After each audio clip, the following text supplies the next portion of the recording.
वो एक बाप था, अल्लाह ने बड़ी दौलत से नवाजा था इस बाप को, लेकिन इसको बड़ी बेटी अल्लाह ने दी थी, तो इसे बेटी होना बोझ लग रहा था बेटी का। जल्दी जल्दी बेटी की शादी करके उसका इससे ही खत्म कर दिया घर से। 10 साल गुजर गए, कभी बेटी के ससुराल नहीं गया। ये समाज है हमारा, जरा सी बात समझी से हो जाए तो बेटियों से ताल्लुक तोड़ देते, शर्म नहीं आती?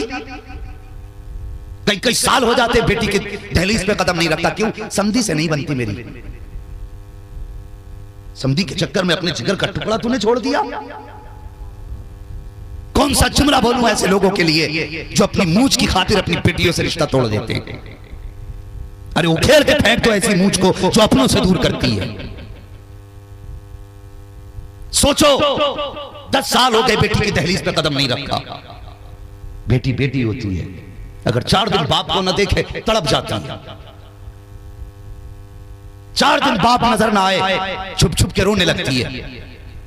एक दिन के लिए ससुराल वाले पाबंदी लगा दे कि मैं के नहीं जाएगी, उसी वक्त से रोना शुरू कर देते।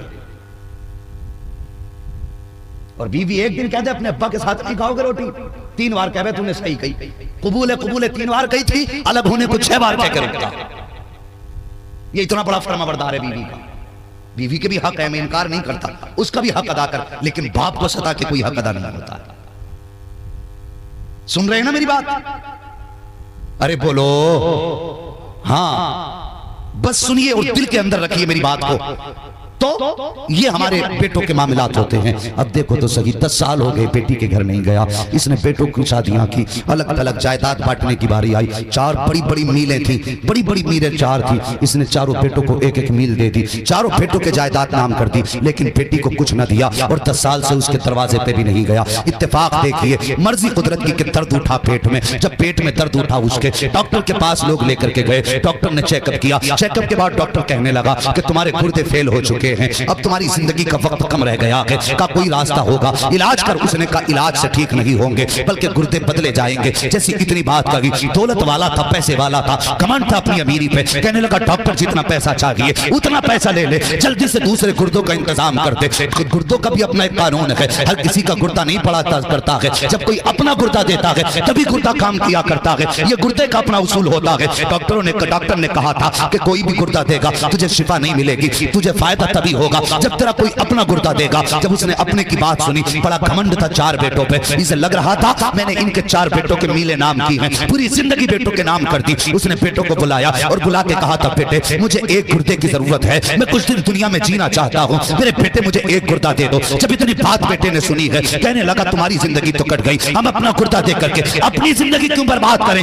ये कह के बेटे ने गुर्दा देने से इनकार कर दिया। दूसरे बेटे को बुलाया, उसने भी इनकार कर दिया। तीसरे बेटे को बुलाया, उसने भी इनकार कर दिया। चारों बेटों ने गुर्दा देने से इनकार किया। जब 4 बेटे गुर्दा देने से इनकार कर चुके साहिब, फिर क्या हुआ था? उसने कहा डॉक्टर से, डॉक्टर अब मुझे जल्दी से अंदर ले चल, मेरा इलाज कर, अगर जिंदगी होगी तो बच जाऊंगा, नहीं होगी तो मर जाऊंगा, अब तो कोई गुर्दा देने वाला भी नहीं है। ये कह के चला गया और बेटों से अलग इसने चेहरा मोड़ा। जैसे अंदर गया है, सारी रिश्तेदारी में खबर हो गई है कि फलां सेठ जो है अब जिंदगी के आखिरी लम्हात में है, अब खत्म होने वाले हैं। बेटों ने गुर्दा देने से इनकार कर दिया है। डॉक्टरों का कहना है अगर गुर्दा नहीं मिलेगा तो ये मर जाएगा। का अब गुर्दा देने वाला भी कोई नहीं है, लगता कि मौत का वक्त करीब आ गया है। जैसी इतनी बात रिश्तेदारी में पहुंची है, बात होते होते यही बात बेटी के ससुराल तक पहुंच गई। जब बेटी के कान में ये बात पहुंची है कि बाप बीमार है, भाइयों ने गुर्दा देने से इनकार कर दिया है। अल्लाह अकबर, फिर क्या था? बेटी की गोद में दूध पीता बच्चा था, उसने दूध पीते बच्चे को सीने से लगाया और सीधे उस हॉस्पिटल में आई है जहां पे बाप को भर्ती किया गया था। डॉक्टर के पास आकर के बाप का नाम लिया, कहने लगी फला नाम का मरीज की जगह है, का क्या करोगी? का सुना उसे गुर्दे की जरूरत है। कहा हाँ है तो का जल्दी कर मेरा गुर्दा निकाल ले और उसको गुर्दा डाल दे ताकि उसकी जिंदगी बच जाए। डॉक्टर ने कहा था अपना नाम तो बता,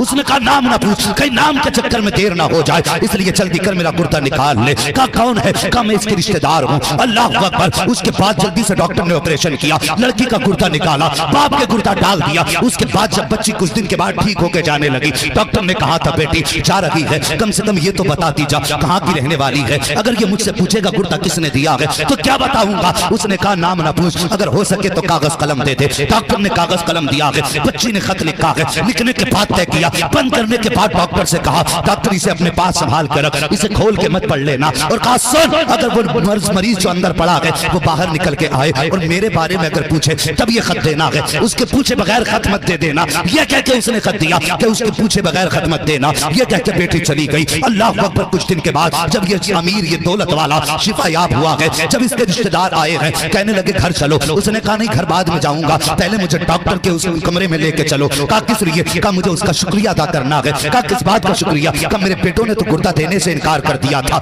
ये डॉक्टर ही की मेहरबानी है आज जो मैं जिंदा हूँ। ये कह के डॉक्टर के केबिन में आया है। आने के बाद कहा था डॉक्टर तेरा बड़ा एहसान है, तूने मेरी जिंदगी बचा ली है। डॉक्टर ने कहा ओ यार शुक्रिया मेरा अदा ना कर, अगर अदा करना है तो उस बच्ची का शुक्रिया अदा कर जो तुझे गुर्दा दे करके गई है। जैसे इतनी बात इसने सुनी है, कहता किसने गुर्दा दिया? मेरे अपनों ने तो इनकार कर दिया था। कौन था जो गुर्दा दे करके गया? का नाम तो नहीं पता है। का कहाँ की रहने वाली है? का पता भी नहीं बताया है। का कहाँ तलाश करूं? का याद आया जब वो गई थी तो एक खत दे करके गई थी। अल्लाह अकबर। इसने दराज खोली है, दराज में से खत निकाला है और निकालने के बाद कहा यार ये देख, ये खत दे के गई है, अब जरा सुनना। जैसे उसने वो खत निकाला है, निकालने के बाद खोला और खोल करके पढ़ा है, आंखें बरसने लग जाती हैं, जमीन पे बैठ जाता है, रोने लग जाता है। डॉक्टर कहता बता तो सही यार ये खत किसका है और इस खत में ऐसा क्या है जो तू जमीन पे बैठ गया तेरी आंखें बरस गई? उसने कहा डॉक्टर कैसे बताऊं, दिल धड़कने पड़ गई है, लब कांप रहे हैं, बताने की ताकत नहीं है। कहा बता तो सही ये खत किसका है? उसने कहा डॉक्टर ये मेरी उस बेटी का खत है जिसके दरवाजे पे शादी के बाद मैं 10 साल से नहीं गया था।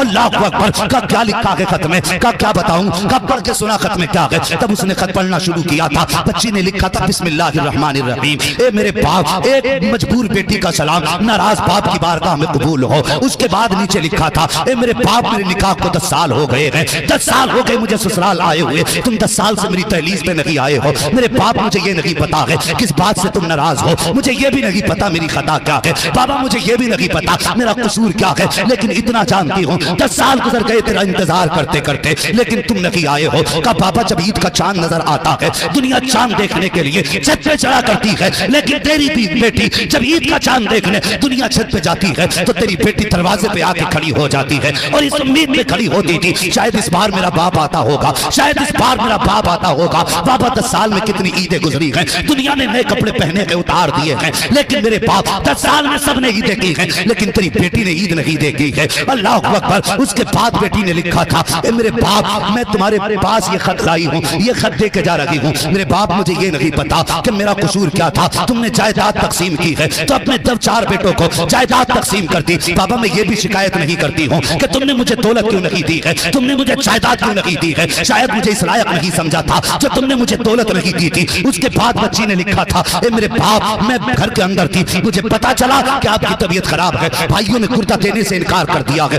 बाबा मैं बर्दाश्त न कर सकी, मैं दौड़ के आ गई और मेरे बाप ने गुर्दा दे करके जा रही हूँ, आप एहसान नहीं किया है। ए मेरे बाप अगर जायदाद न दी तुमने तो कोई बात नहीं, 18 साल सीने से लगा के पाल लिया था, मेरे बाप का यह एहसान कम था। 18 साल तक बेटी कह के पुकारा था, क्या यह एहसान कम था? ए मेरे बाप 18 साल के लुकमे के बदले में अगर तुम जान भी मांगोगे तो मैं बेटी हूँ बाबा, हंसते हंसते जान दे दूंगी, इनकार नहीं कर सकती। और नीचे लिखा था ए मेरे बाप मैं जा रही हूँ, इस एहसान के बदले में मैं तुमसे कोई बदला नहीं मांग रही हूँ, बस इतना ए मेरे बाप अगर मुझसे राजी हो जाए तो इतना कर लेना, अगर मेरा इंतकाल हो जाए आकर के मेरे जनाजे को कंधा दे देना। मैं ये चाहती हूँ जब मेरा जनाजा उठे और तू ना हो तो कोई मुझे बदनसीब ना कह सके, बल्कि जब जनाजा मेरा हो कंधा तेरा हो तो जो देखेगा बदनसीब ना कहेगा, बल्कि ये कहेगा मुबारक हो बदनसीब बेटी का नहीं, वो देखो खुशनसीब बेटी का जनाजा गुजर के जा रहा है। अल्लाह अकबर। ये बेटी होती है साहिब, कभी कभी बेटे वो नहीं कर पाते जो बेटियां कर जाती हैं। अल्लाह तौफीक दे तो बेटियों का ख्याल रखना, बेटियों से प्यार करना। और मैं गुजारिश करूंगा यहाँ जितने बैठे हैं कोई ना कोई किसी भाई का बहन का भाई होगा, किसी माँ का लाल होगा, किसी बाप का बेटा होगा। मैं गुजारिश करता हूँ ओ भाई आज जो सबसे ज्यादा जुल्म होता है और इसको कहो तो मीठा जुल्म जो महसूस भी ना हो और काम भी कर जाए, वो जानते हो कौन सा जुल्म है? वो बेटियों पर जुल्म है। बाप के इंतकाल के बाद जब बेटियां का जी करता है ना कि हम उस दीवार को देखें जो दीवार मेरे बाप ने अपने हाथ से बनाई थी, मैं वो चारपाई देख के आऊंगी जिसमें मेरा बाप लेटा करता था। ये सोच के बेटियां जब मैके आती हैं तो भाइयों के चेहरों पे 12 बज जाते, भाविये उनकी जबान के तेवर बदल जाते, कड़वे लहजे हो जाते और देख के मुंह बिगाड़ लेते। बहनों को बाप याद आ जाता है। कभी कभी ऐसा होता है, ऐसी ऐसी बदबख्त औरतें घरों में आ जाती हैं कि मुंह पे ताने दे देती हैं और कहती हैं ज्यादा चक्कर न लगाया कर, तेरे आने से मेरे घर का सुख जाता है। ऐसी भी औरतें आ जाती हैं और जालिम जबान को लगाम दे, तो जिस घर की छत के नीचे बैठी है वो तेरे बाप की छत नहीं, जिसे ताना दे रही है ये इस बेटी की बाप की छत है। इसने इस घर में बचपन में मिट्टी लगाई है, अपने हाथ से बाप के साथ खड़े होकर छत फटवाई थी इस बेटी ने, आज जिसे ताना दे रही है तू। खुदा की कसम जब ये ताने बेटियों को मिलते तो बेटियों को बाप याद आ जाता। वो अभी जल्दी का किस्सा है, कलमा पढ़ने वालों की कहानी है, गैर मुस्लिमों की बात नहीं करता। किसी के दरवाजे पे बहन आ गई थी, उसका शोहर हॉस्पिटल में था और जानते हो बहन के हिस्से में 40 बीघे जमीन थी। वो जमीन अपने भाई को देके आई थी कि भाई मैं क्या करूंगी, मेरी तरफ से ये तेरे लिए तोहफा है। ऐसी बहन थी और किस्मत कब कैसे फेर डाल दे कोई नहीं बता सकता। इत्तेफाक से हालात बिगड़े, शोहर अस्पताल चला गया, इलाज के लिए पैसा ना था, वो बहन अपने भाई के दरवाजे गई और ये सोच के गई थी कि शायद मेरे भाई के दरवाजे से मेरा ये काम होगा, मुझे 1-8 लाख मिल जाएगा, मेरे शोहर की जिंदगी बच जाएगी। जिस बहन ने 40 बीघे भाई को जमीन दी थी, वही बहन जब गई अपने भाई के दरवाजे पे तो जानते हो भाई ने धक्का देकर निकाला था और कहा था तेरा कुछ नहीं है, जिंदगी मौत हो या जिंदगी हो, जा अपनी तकदीर से खुद लड़, हमने ठेका ले लिया तेरे इलाज का। तो यार तू बता, जब ये ताने उस भाई ने बहन को दिए होंगे तो बहन के जिगर पे क्या गुजरी होगी। इतना सफाक मुआशरा है हमारा, इतना सालिम मुआशरा है हमारा। इस जुल्म के बाद अगर फिर भी यूं कहो जिब्रील क्यों नहीं उतर रहे मदद के लिए, तो बेवकूफी है तुम्हारी। पहले 313 का किरदार पैदा करो, फिर देखो आसमान से मदद उतरती है कि नहीं। किरदार तो अच्छे करो, तू खून पी भाई का और जिब्रील तेरी मदद को उतरे। अरे शुक्र कर अदा अल्लाह का, एहसान मान मुस्तफा का, जितने तू जुल्म कर रहा है इसके बदले में तो जमीन फट जानी चाहिए थी, पत्थर बरसने चाहिए थे। ये जो कुछ नहीं हो रहा है खुदा की कसम ये मदीने वाले मुस्तफा के सदके में नहीं है। हाँ रहम करो अपने ऊपर, बदलो अपने तरीके। यार भाइयों गुजारिश है, बाप के इंतकाल के बाद अगर बेटियां घर आए ना तो चेहरा बिगाड़ के उनसे मुलाकात करना। ये महफिलें रखते हैं ना हम इसाले सवाब की, ताकि अब्बा भी राजी हो जाए, खुदा भी राजी हो जाए, जानते हो। इसीलिए तो अब्बा की रूह खुश हो, यही तो मकसद होता है। 1000 रुपए अब्बा के नाम से मस्जिद में दे दिए ताकि अब्बा की रूह को कब्र में आराम मिले। वो सुन, बाप के इंतकाल के बाद अगर बहनें तेरे घर पे आए ना तो चेहरा ऐसे बना जैसे बाप बेटियों के लिए चेहरा बनाता था। झुक के बेटियों से न मिल, सीना चौड़ा कर, चेहरे पे खुशी ला, बहन का इस्तकबाल कर और ऐसे मिल बहन से कि तेरे चेहरे में उसे बाप का चेहरा नजर आ जाए, तेरे किरदार में बाप का किरदार नजर आ जाए। और जब तेरे किरदार में बहन को बाप का किरदार नजर आएगा, खुदा की कसम इधर बहन मुस्कुराएगी, उधर कब्र में बाप की रूह मुस्कुराने लग जाएगी। हमें तो पता ही नहीं बाप को राजी कैसे करना है, हम तो यही सोचते हैं बस ऐसी राजी कर लेना लठ मार के। तो भाई अल्लाह तौफीक दे तो बदले अपने तरीके, रिश्तों की कदर करें। भाइयों बाप के इंतकाल के बाद अगर बहनें आए ना तो सिर्फ भाई बन के नहीं मिलना है, उनसे बाप बन के मिलना है। अगर वो 4 दिन तेरे घर ना आए तो 4 दिन के बाद फोन करके पूछ बहन तू आई क्यों नहीं, 4 दिन हो गए तुझे देखने को दिल कर रहा है। अल्लाह की कसम बहन के सदमे ही खत्म हो जाएंगे, दुख ही दूर हो जाएंगे बहन के, अगर जिस दिन हमने ये किरदार पैदा कर लिया। मैं बताता अल्लाह अकबर के बहनों से रिश्ते कैसे निभाए जाते हैं, मगर इंशाअल्लाह कभी फिर ये बात बताऊंगा। कुल्लु मन अलैहा फान, हर चीज मिट जानी है, कुछ नहीं बचेगा। वह बका वजह रब्बिका ज़ुल जलाली वल इकराम, बाकी रहने वाली सिर्फ अल्लाह की ज़ात है, सिर्फ अल्लाह की ज़ात है, बका उसी की ज़ात के लिए है, हम सब के लिए फना है। तो साहिब आओ, कुछ लोग 40 साल जीते हैं, कुछ 50 साल जीते हैं, कुछ 100 साल जीते हैं, कुछ 200 साल जीते हैं, कुछ 300 साल जीते हैं, कुछ 500 साल जीते हैं। काम ऐसे कर जाओ कि हजारों साल की उम्र पा के जाओ। हाँ आप कहोगे 1000 साल कैसे जिया जा सकता है, अब तो बंदे की उम्र 50 साल से ज्यादा नहीं है। हाँ बज़ाहिर उम्र 50 नहीं है, लेकिन अच्छे कामों की बुनियाद डाल जाओ, जब तक वो काम जिंदा रहेगा तुम्हारा नाम जिंदा रहेगा, नाम जिंदा रहेगा। अच्छे कामों से लोगों की उम्रें बढ़ा करती हैं। हाँ, तो सिर्फ इतने दिन ना जियो जितने दिन तुम खा पी रहे हो, बल्कि मरने के बाद भी अगर जिंदा होना चाहते हो, काम अच्छे कर जाओ, अच्छी मिसालें बना जाओ, ताकि तुम्हारे जाने के बाद लोग अपने बच्चों से कहा करें, बेटे अगर जिंदगी गुजारनी है तो फलां की तरह गुजारना, जिसने बाप के बाद अपनी बहनों को बाप की कमी महसूस न होने दी, जिसने माँ के बाद अपनी बहनों को माँ की कमी महसूस न होने दी। हाँ साहिब, अखलाक ऐसे कर लो, किरदार अच्छे कर लो। अगर किरदार अच्छे हो गए ना, खुदा की कसम यकीन जानो आंसू बहाने की ज़रूरत नहीं है। अखलाक अच्छे करो। वो यार हम 1000 बार कहें हुजूर हमारे हैं तो क्या होता है, अगर वो एक बार कह दें ये मेरे हैं तो बेड़ा पार हो जाएगा। सही कह रहा हूं ना मैं?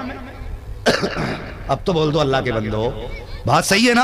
अगर हुजूर एक बार कह दे ये मेरे हैं तो बेड़ा ही पार हो जाएगा। अमल ऐसे कर जाओ। अल्लाह अकबर। मरने के बाद जब तुमसे तुम्हारे घर वालों के बारे में पूछा जाए, पता किसका हक कैसे अदा करके आया है, तो कम से कम तुम अपनों के तो मुजरिम ना हो। बहन तो गरेबान पकड़ के ना कहे मेरा हक खा के आया था, मुझे रुला के आया था। माँ तो ना कहे कि मेरे आगे का खाना छीन लिया था। बाप तो ना कहे मुझे गाली बक रहा था। है कम से कम ऐसे काम कर जाओ कि जब तुम क़यामत में हिसाब हो ना, तो अपने खड़े होकर कहते हैं या अल्लाह हम इससे राजी हैं, या अल्लाह हम इससे राजी हैं, या अल्लाह हम इससे राजी हैं। जब तुम्हारे अपने कह देंगे हम इससे राजी हैं, रब का दरियाए करम जोश में आएगा। रब फरमाएगा जब तुझसे तेरे अपने राजी हैं, परेशान ना हो, तुझसे तेरा खुदा भी राजी है। ऐसे काम कर जाओ। कुल्लु मन अलैहा फान, हर चीज फना हो जानी है। हाँ, इज्जत की मौत मरो, ऐसे काम करके मरो। लोग तुम्हारे जनाजे में शरीक होने को फख्र में